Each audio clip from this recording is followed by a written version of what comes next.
Welcome to Season 3 of the Knack for Business podcast.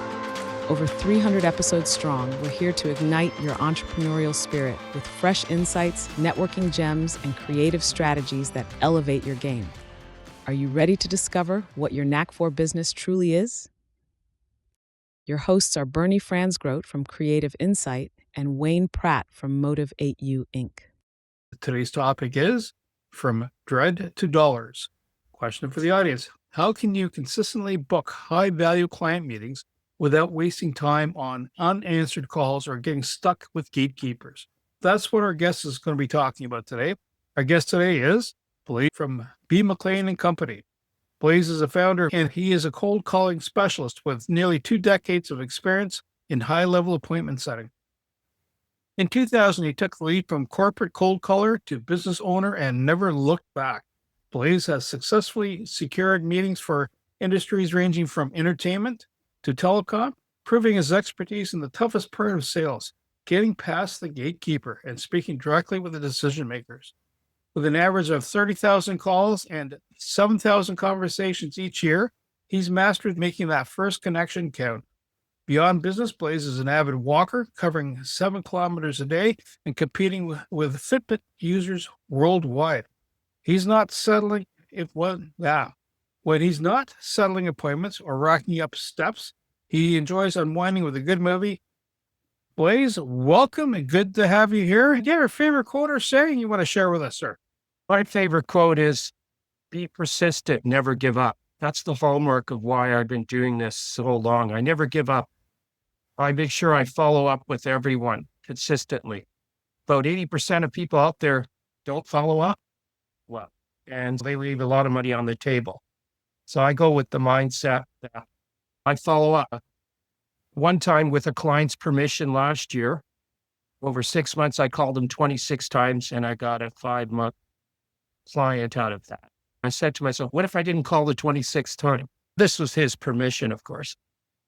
So it takes, and that's how I approach the cold calling. It's a numbers game. If you do this many calls, results will happen. My longest contract with a client was 16 years. I worked with Rogers Corporate for 36 hours a month for 10 years. And I'm working with another local telecom for almost 5. It's because I get out there and it's less work for the sales rep and they get qualified leads and appointments.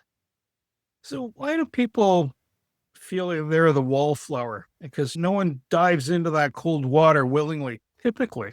Of course, you're a really strong extrovert. You just like adventures. You jump out of an aircraft or bungee cord jumping and stuff like that. Why do people dread that? Because it isn't that scary, is it? It's really the fear of rejection. The more I get rejection, the more I get closer to that appointment. Some days, like the other day, I got 3 out of 4 conversations in 3 hours because I work in 3. The other day, I got 1 out of 6. The other day, I get 4 out of 7.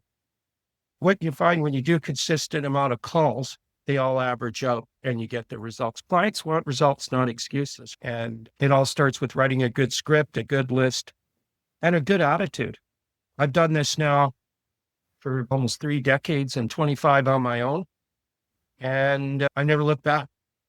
Having a good script is part of the technique of doing the calls. What are the other common mistakes people make? Well, they don't say exactly what they're going to say because there's 3 things about a script. Who are you? Why are you calling? And what's in it for me? And you have to be clear. A lot of people these days, and it's not always a bad thing, speak too fast.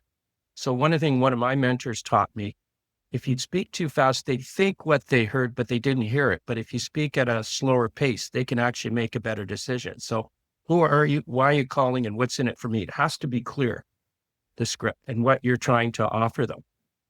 And that's really what it is, because so many people, I hear this in the last 25 years being in business. I hired him.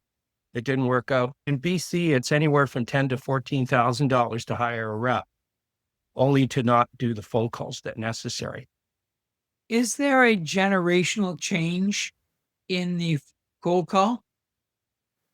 I can't say for sure that there might be. In November 2023, I call it my side hustle. I do cold calling coaching for 2 hours. And I teach everyone how to do the phone call because that's still quite important. With digital media, it has its place, but you still have to know how to talk to someone. You have to be able to sell yourself. You have to be able to, and it comes natural for me. But I could teach when I do 2-hour cold calling coaching over a week, I tell people, you don't have to be like me. I can teach you some techniques on getting on the phone and getting those calls. So do you find that cold calls implies phone? You also do this online? Oh, no, I mostly use a normal telephone. But do you ever do any cold calling online, as in with video, like either Zoom or Teams or any other platform? No, mostly, but I do sometimes automated calling depending on the client, but mostly I just manually press the buttons. Clients don't need fancy stuff. They just want results. That's what working with Rogers and another company in Surrey for 16 years. It's really important. One of the things I remember working with this company for 16 years, they said, we'll let you go once we found a salesperson. I was there for 16 years and they went through probably 20, 30 salespeople. And so what happens at the end, the owners ended up having to do the calls because somebody's got to go out and sell the product. And a lot of people are adverse to doing that. And there are people that can do the calls, but they just won't do it. How do you make the first 10 seconds count? Hi. One of the things I learned a new technique about 3 years ago, be that much more clear. I used to say, hi, I'm wondering if you can help me. But I'd say, hi, it's Blaise calling for Bernie from Insight Creative here in Ottawa. Could you put me through to John Anderson, please? And now that I do that, it's much easier.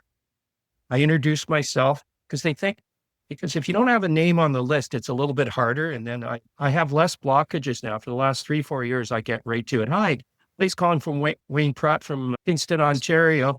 Could you put me through to Bernie, the president of Creatives, please? It's amazing. It's almost like a magic word. I have so much more cooperation. And even though I've done this for years, I'm always learning something new. So what's the most common objection you hear, pushback that you get from people? I'm while happy you're on what the I phone? have. I don't want to change.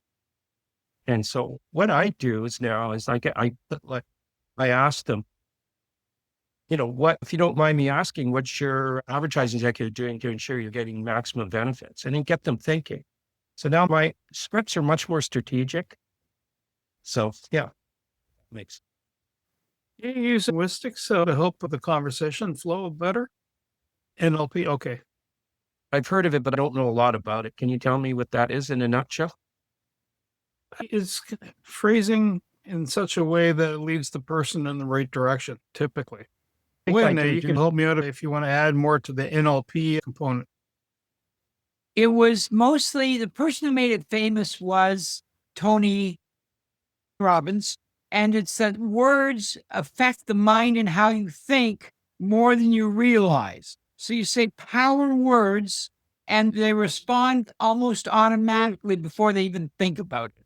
As in mind programming. It can be abused, but it is an interesting tool. I do that because it's gotten much better. I think of every word. When I do a script with a client, I say, okay, if you're an insurance agent, why would they want to go with you? Where they can go with someone else. And so then we get the why, and then we get the words in such a way. I've heard of neuro-linguistic programming, and I probably use it. I only say probably because I've heard of the word, but it's gotten better anyways. 40 years ago, business owners tended to have secretaries. And now voicemail is the new standard. Do you have a way to get through to use voicemail so the voicemail isn't the gatekeeper, or do you just keep calling until you get a real live person? Or how do you deal with voicemail and answer machines? Okay, so I don't leave messages because I find it's a waste of time. So I call someone until I get a hold of them. If I do 300 test calls, which I usually do to see if it's going to work in the long term, there'll be what you call pickups, but probably in 3 hours, get a hold of, I call it conversations, at least 6 to 8 folks in 3 hours. These are people that can make the decision or influence there. Yeah, I just keep calling. I mean, I've done this so long, like I do anywhere from 20 to 25 calls an hour, depending on what we're talking about. Sometimes it could be less. Yeah. In the age of people getting lots of calls, both Wayne and I here in Ontario, we receive abundance of calls, and it's usually an automated voice, someone from another country who I can't understand, or literally they're speaking another language. I've had that happen. Or it's the, hi, we're the CRA. We're coming here to send you to jail if you don't dance for us. It's basically scammers or just nuisance calls. As part of your protocol, do you have your phone number identifiable? If you're not leaving messages, how do you know if they're going to pick up on the second time? Because I've had people, they've called me and leave any message. I go up on the phone and block the number because I'm just tired of getting spammy. Unfortunately, the rest of the universe is jamming up my phone line and I don't appreciate it. How do you get past that? Because they want to talk to you because you're going to try to reach me for something I need. One of the things, I stay within North America.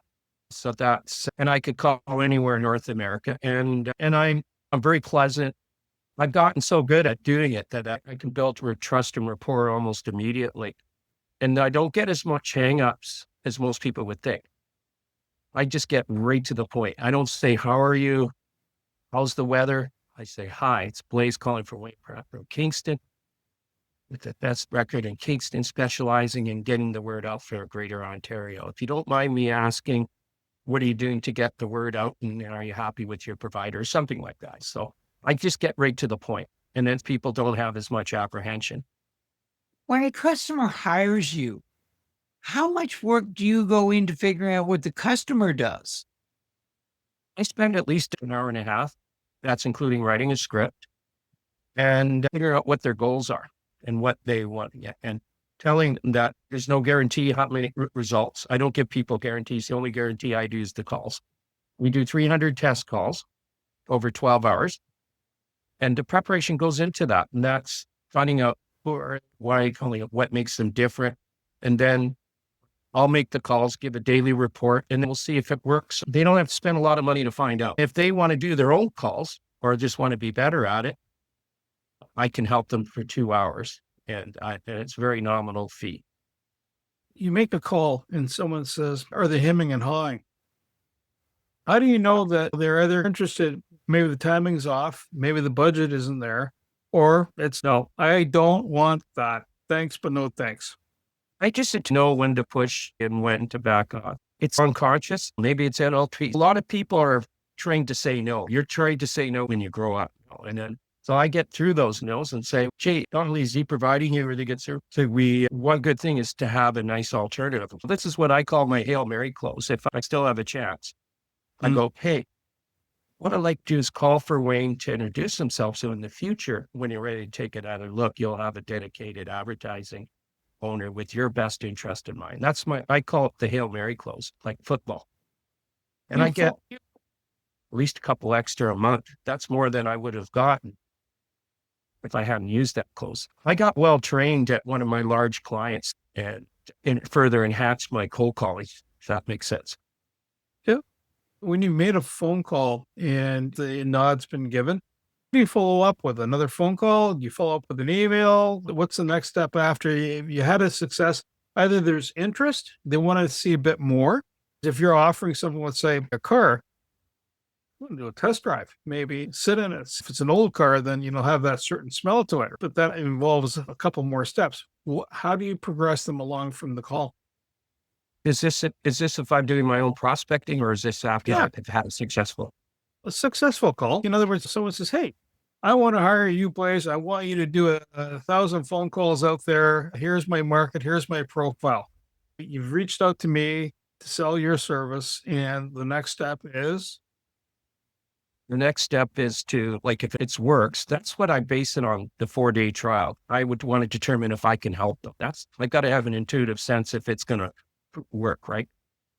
And what I usually ask my clients to do is to go with the easiest markets to start rather than the hardest, because I'd rather go with the probability of success.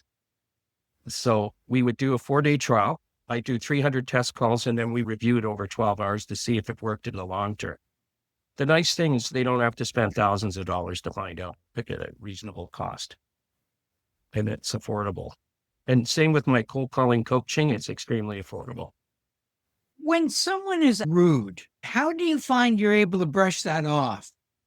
Don't take it personally. Just another call. I just say, okay, that's not my stuff.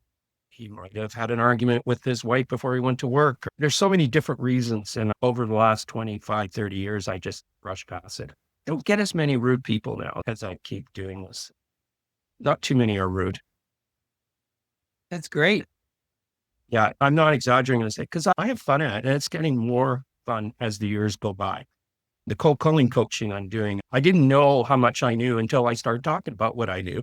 And then now I've trained approximately 40, 45 people since November 2023. And what I'm finding is some people don't always ask for the order. They get to this point, now you got to ask them if they're working with me and say, hey, Wayne or Bernie, if we were to work together, what would that look like? And then you just ease people in. I'm going to call you Zen. Blaise MacClayne. It's true. Brushing it off and moving on, right? They're not your family. They're not coming home to eat dinner with you. I don't even see their face because I'm on the phone, except when I meet a client. One of the things, what's really helped me is a really good book called The Psychology of Persuasion by Robert Cialdini. And that really helped. That actually helped start my cold calling coaching because I thought I shouldn't just offer one thing. So if you sell the burger, why not the fries? If you spend $1,000 on a suit and I say, hey, what's $200 to take your wife out for you have a nice watch? It's called contrast selling. So you've already spent $1,000. What's another $200 till you even feel more better? It's kind of like the way I get the cold calling. They don't want the full package offer. When I started my career was with life insurance, and they handed me something called the phone book. If you're under 30, you may not even know what that looked like. But how do you build a good call list so that you don't random dial? How do you build a list? I refer my clients to Data Axle. He's a local, actually their head office in Toronto. If you don't have a good list, the cold calling will fail. And the age of a list makes a difference sometimes. So I make sure that they get a good list. Now, some clients go on the cheat and then we don't get results.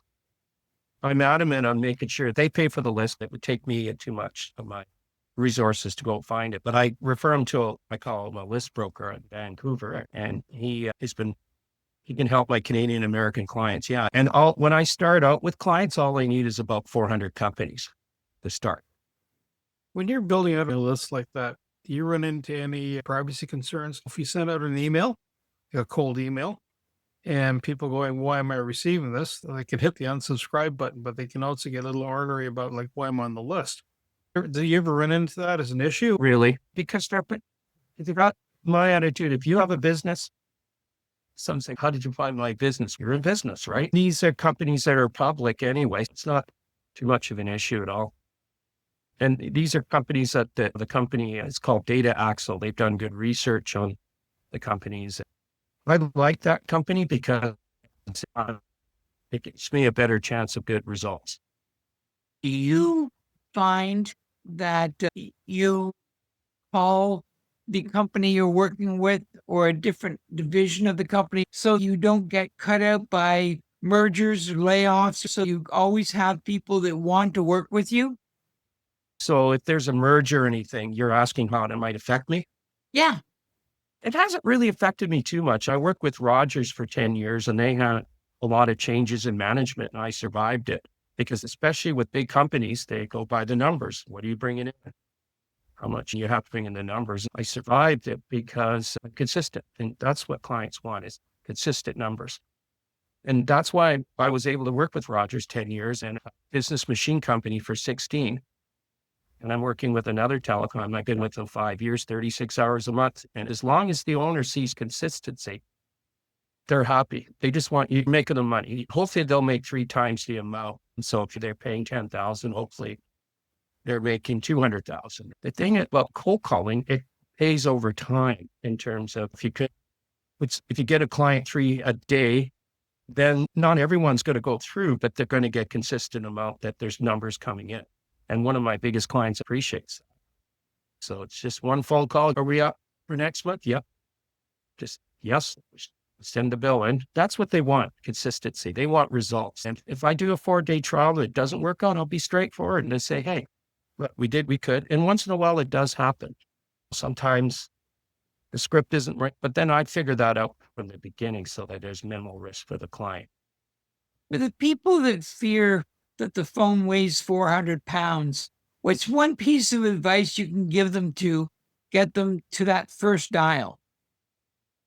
Breathe. There's a Buddhist thing that I learned from my medical doctor previously, is you breathe in 4, hold your breath for a second and breathe out 8 like you're whistling, and do that 5 times. Because what it does is get you in the zone. So if you're feeling anxious, people will sense it.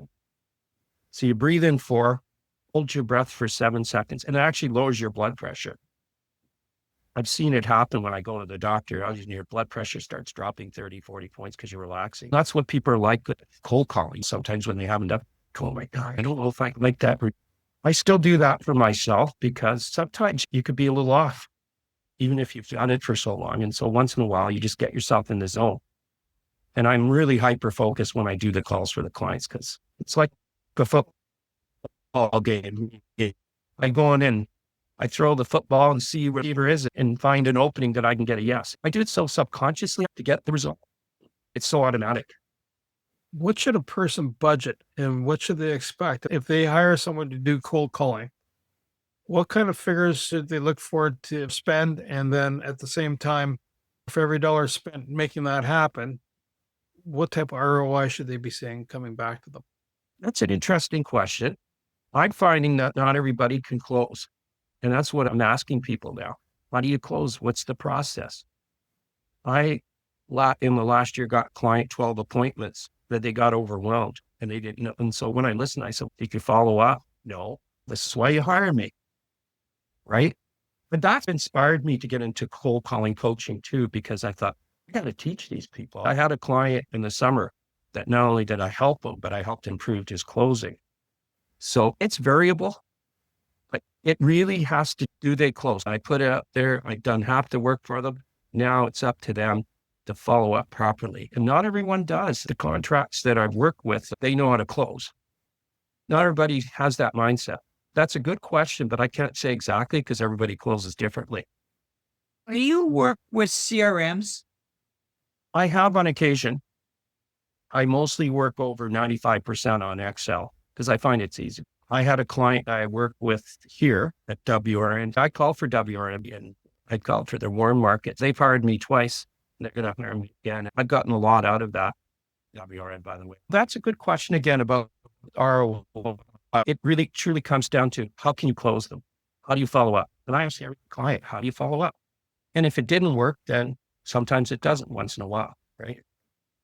So does that integrate with their overall marketing strategy? We've talked to other people, the chief revenue officer, he goes, marketing and sales, they're different, but they're in tandem.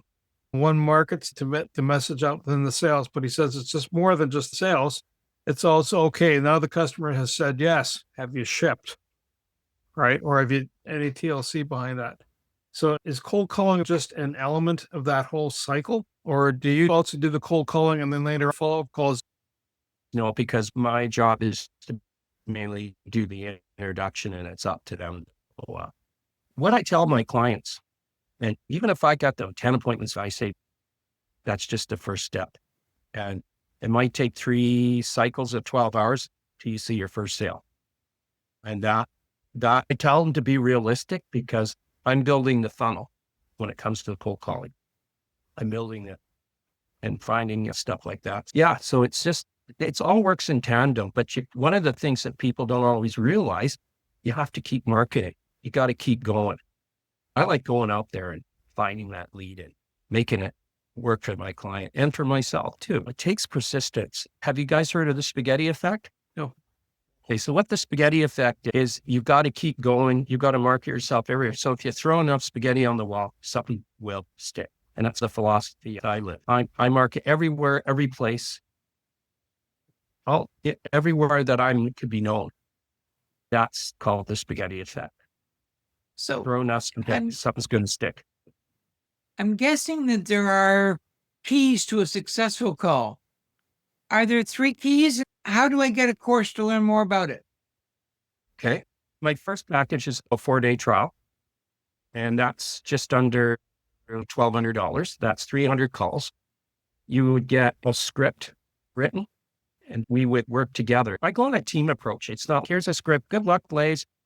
I did that beginning way back, 20, that didn't work. So I thought, no, I got to get the client to produce, because there's some nuances I might not know about your business. The second step, if you don't want that, or if you don't prefer that, you want to learn how to upgrade your skills. I do cold calling coaching for 2 hours. I do 1 hour, 1 week, and I only charge $400 plus HST. So it's about $429. And I teach you the best practices. First, I find out what you might be struggling with. Rather than just telling you, let's find out what you're up against. How can you help if you don't know what the problem is? I'm finding in the last 45 or so coaching sessions that some people just need motivation. Sometimes I coached this one person and she started selling me. She knew she could do it. Sometimes it ends up being like a life coach motivation. Like I just did that recently. Someone says, wow, I feel so good. It might be like, why don't you go to your local Rotary Club? That's your first step. It's not that people want to be told what to do. Sometimes we all get into a bit of life can be very difficult. It's happened on a few occasions where I just end up motivating them and giving them the skills with it. What you would get on the 2 hour is that I would teach you the best practices I know that will get you that meeting set up in the most easier way and stuff. In fact, I'm going to be training a sales team tomorrow. This is going to be my third in a row this year. I train up to 5 because it gets, I wouldn't say harder. I've done 9 once. And I had to actually hire a trainer how to talk continuously for 2 hours. It's easier one-on-one. Now I'm going to be training 5 people tomorrow and next week in Vancouver. Especially young people, they still need to know how to talk on the phone. It's not just texting, because texting doesn't get the expression that you want to say. Sometimes I'll call my bookkeeper. Oh, can you just clarify what you meant on that? And then once you talk about it, it gets clear. So I give you the best practices that I've learned over 30 years. So that you can do that even better, even if you're a seasoned sales rep. You ever find that you record your calls just for quality assurance?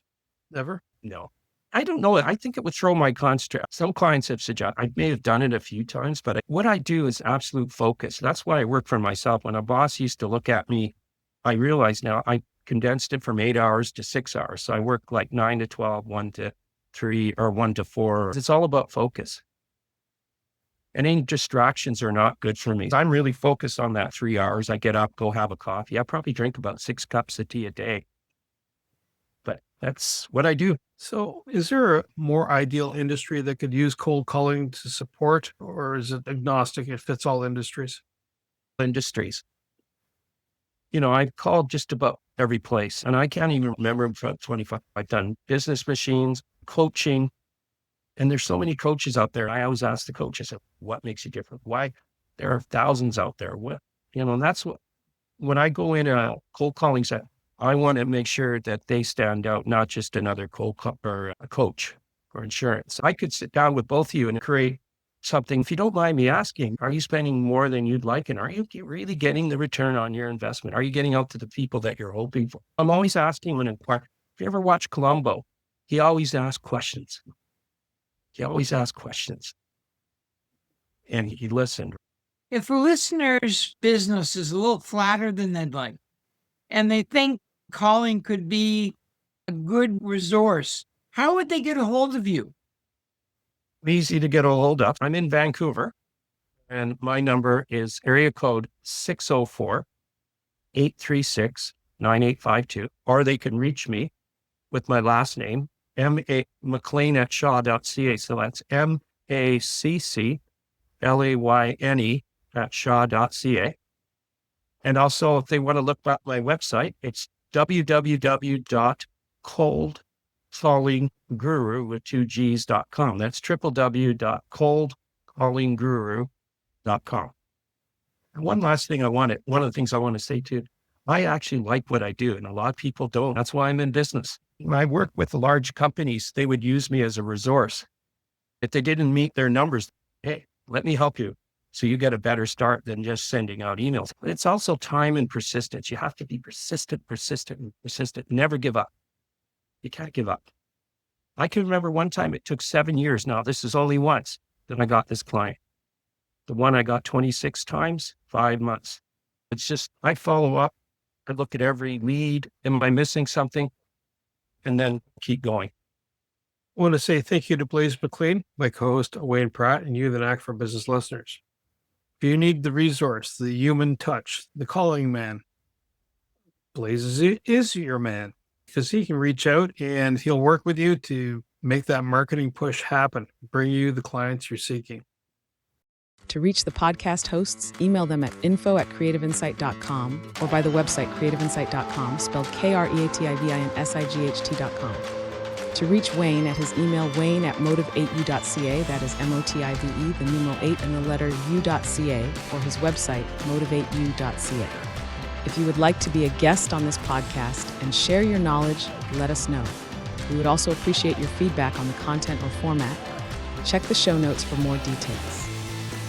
For these podcasts, we like to acknowledge the support and thanks to the following people. Carl Richards from Podcast Solutions Made Simple, a renowned podcast expert. Fred Crouch, who is the Property Wizard podcaster, where Bernie is a co-host. Jovan Strika from At Hive, a co-working space that is more than just a space. Then Melanie Weber, Bernie's invaluable business partner, and Wayne Pratt from Motive 8U Inc., who serves as both a coach and co-host of these podcasts. Disclaimer. Please note that the Knack for Business podcast episodes are meant solely for educational and general informational purposes. The information and opinions contained within are not intended to be professional advice on any subject matter. The thoughts, views, and opinions expressed by the participants are their own personal beliefs and do not represent the views of the podcast hosts or any affiliated organizations. It is important to note that this podcast is not a replacement for consulting with certified experts in your area who possess knowledge of your unique situation. The hosts of the podcast, along with any participants or affiliated groups, do not take responsibility for any actions taken or not taken based on the information presented in this episode. It is highly recommended that individuals seek guidance from their own personal advisors in fields such as accounting, law, or other pertinent areas prior to undertaking any actions or making decisions that may impact their financial, legal, or other aspects of life.